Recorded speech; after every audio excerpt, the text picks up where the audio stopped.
নমস্কার বন্ধুরা, দেখুন যে জমিগুলোতে আগে জলের অভাবে কিছু হতো না, এখন অল্প দিনে অল্প সময়ে অল্প জলের মধ্যে কি সুন্দরভাবে ধান হয়েছে দেখুন।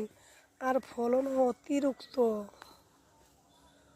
খুব বেশি ফলন। দেখুন, আমরা আগে দেখেছি যে ঘরের পাশে যে জমিগুলো ছিল, ফুটবার আগে শীষগুলো যখন হতো তখন অর্ধেকটার থেকে শীষগুলো এই যে ধান হতো, আর এই দিকের অংশটা পুরো কালো হয়ে যেত, মানে জলের অভাবে মারা যেত। কিন্তু এখন এবছরে তো বৃষ্টি অনেক বেশি হয়েইছে, না হলেও এখন যেভাবে ধান বেরিয়েছে কম জলেই ধান হয়ে যাচ্ছে। কিন্তু দেখুন ধান কিভাবে হয়েছে, তাই মানুষের অনেকটা অভাব বা আকাঙ্ক্ষা দূরে চলে গেছে। এইভাবে আগে চাষের ফলন হতো না, কিন্তু এখন অতিরিক্ত ধানের ফলন বেড়ে গেছে, বা মেরামতটাও একটু ভালোভাবে হচ্ছে, তার জন্য ফলন খুব ভালো পাওয়া যাচ্ছে। দেখুন চারিদিকটা একই রকমভাবে ধান হয়েছে, কোনো দিকটা কমও না, কোনো দিকটা বেশিও না, ঠিকঠাকভাবে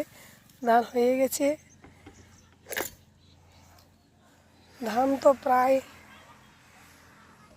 12 আনা পেকেই চলেছে, আর 25% ধান কাঁচা রয়ে গেছে। কিন্তু বৃষ্টি যদি না হয়, কালী পূজার আগে এই ধান কাটা হবে, আর যদি বৃষ্টি হয় তাহলে কাটা হবে না।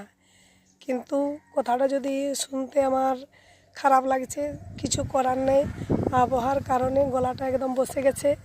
তাই আপনাদের কাছে অনুরোধ করে বলছি, কিছু মনে করবেন না, আর কিছু খারাপ ভাববেন না।